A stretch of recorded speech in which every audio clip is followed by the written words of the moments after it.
Capítulo 2. Aquele contato que começara de forma tão estranha não foi nem breve nem desimportante. Durante 2 semanas inteiras, os viajantes permaneceram em Willenden, sendo que a torção do Sr. Parker provou ser grave demais para que ele pudesse se mover antes disso. Ele caíra em excelentes mãos. Os Haywoods eram uma família totalmente respeitável, que prestou todos os cuidados possíveis da maneira mais gentil e modesta, tanto para o marido quanto para a esposa. Ele recebeu assistência completa e ela foi animada e consolada com uma bondade incansável. E como todos os gestos de hospitalidade e afabilidade foram recebidos como deveriam, e como não havia mais vontade de um lado do que gratidão do outro, nem deficiência de modos agradáveis em ambas as partes, eles foram se afeiçoando muito no decorrer daquelas 2 semanas. A personalidade e a história do Sr. Parker logo foram reveladas. Tudo o que entendia sobre si, ele contou prontamente, pois tinha o coração aberto, e naquilo em que ele próprio estava no escuro, sua conversa ainda assim informava algo aos Haywoods mais observadores. Dessa forma, ele foi percebido como um entusiasta, no que se referia a Sanditon. Um completo entusiasta. Sanditon, o sucesso de Sanditon, como um pequeno e elegante balneário, era a causa pela qual ele parecia viver. Uns anos antes, fora um povoado calmo e despretensioso, mas tendo algumas vantagens naturais de uma localização e outras circunstâncias acidentais, surgido a ele e a outra principal proprietária a possibilidade de Sanditon se transformar em uma especulação lucrativa, eles se engajaram no projeto e planejaram e construíram e elogiaram e divulgaram, transformando-o recentemente em um lugar de renome. E o Sr. Parker não conseguia pensar em praticamente mais nada. Os fatos que numa comunicação mais direta ele expôs aos anfitriões fora que ele tinha cerca de 35 anos, estava casado, muito bem casado, havia 7 anos, e tinha 4 lindos filhinhos em casa, que era de uma família respeitável e tinha uma fortuna confortável, embora não grande. Não tinha profissão, tendo herdado como filho mais velho a propriedade que 2 ou 3 gerações haviam acumulado antes dele. Que ele tinha 2 irmãos e 2 irmãs, todos solteiros e todos independentes. O mais velho dos 2 irmãos, de fato, devido a uma herança colateral, estava tão bem provido quanto ele. Seu objetivo ao deixar a rota principal para buscar um médico, que publicar um anúncio também foi bem explicado. Não se originara de nenhuma intenção de torcer o tornozelo ou causar a si mesmo algum ferimento em prol de tal médico. Nem como o Sr. Haywood fora tentado a supor de algum desejo de criar uma sociedade com ele. Fora simplesmente em consequência de um desejo de estabelecer algum médico em Sanditon. o que a natureza do anúncio o induziu a esperar que conseguiria em Willingen. Ele estava convencido de que o benefício de ter um profissional de medicina por perto aumentaria sensivelmente o desenvolvimento e a prosperidade de Sanditon. Na verdade, tenderia a atrair um prodigioso influxo de pessoas. Nada mais faltaria.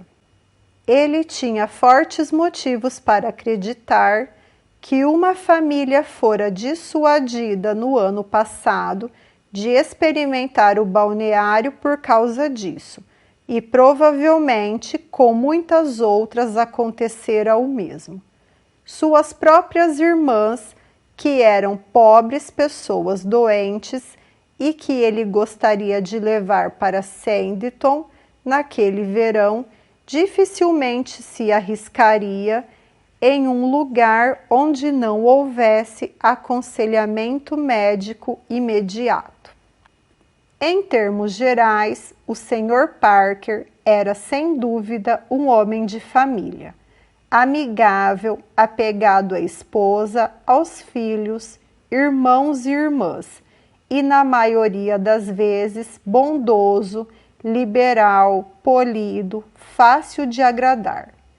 Tinha uma disposição otimista e mais imaginação que raciocínio, e a senhora Parker era igualmente, sem dúvida, uma mulher gentil e afável, de temperamento doce, a mais adequada esposa do mundo para um homem de fortes opiniões, mas que não tinha a capacidade de oferecer a ele a reflexão mais tranquila de que o marido algumas vezes necessitava.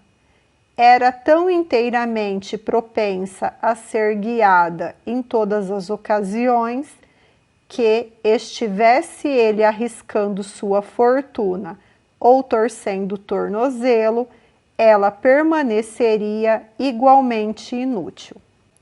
Para ele, Sanditon equivalia a uma segunda esposa mais 4 filhos. Era igualmente querida e com certeza o envolvia ainda mais. Ele parecia falar de Sanditon sem limites. A cidade tinha de fato as mais altas qualidades, não apenas as do local de nascimento, propriedade e lar. Era sua mina, sua loteria, sua especulação e seu brinquedo preferido, sua ocupação, sua esperança e seu futuro. Desejava ardentemente levar seus amigos de Willingen até lá, e seus esforços em prol dessa causa eram tão bondosos e desinteressados quanto eram calorosos. Ele queria garantir a promessa de uma visita, queria que todos os membros da família que sua casa pudesse acomodar o seguissem até Sanditon, o mais cedo possível, e saudável como, inegavelmente, a família era, ele previa que todos se beneficiariam com o mar. Ele tinha de fato certeza de que nenhuma pessoa poderia se sentir realmente bem. Ninguém, por mais que estivesse no momento favorecido pelos recursos fortuitos dos exercícios e da animação, poderia realmente estar em um estado seguro e permanente de saúde, sem passar pelo menos 6 semanas todo ano no litoral. O ar marítimo e os banhos de mar eram quase infalíveis. Um ou outro seria uma cura para qualquer distúrbio de estômago, dos pulmões ou do sangue. Eram antiespasmódicos, antipulmonares, antissépticos, antibiliosos e antirreumáticos. Ninguém conseguia pegar uma gripe junto ao mar. ninguém ficava sem apetite junto ao mar. A ninguém faltava animação, a ninguém faltava força. O ar marítimo era curativo, calmante, relaxante, fortificante e tonificante. Trazia os benefícios que eram necessários, às vezes uma, às vezes o outro. Se a brisa marítima falhasse, o banho era a cura certa, e quando o banho não dava certo, o ar marítimo apenas era, evidentemente, projetado pela natureza para realizar a cura. A eloquência do Sr. Parker, entretanto, não foi capaz de convencer. O senhor e a senhora Haywood nunca saíam de casa. Tendo se casado cedo e formado uma família muito numerosa, seus passeios, haviam muito tempo, estavam limitados a um pequeno círculo, e eles eram mais velhos nos hábitos do que na idade.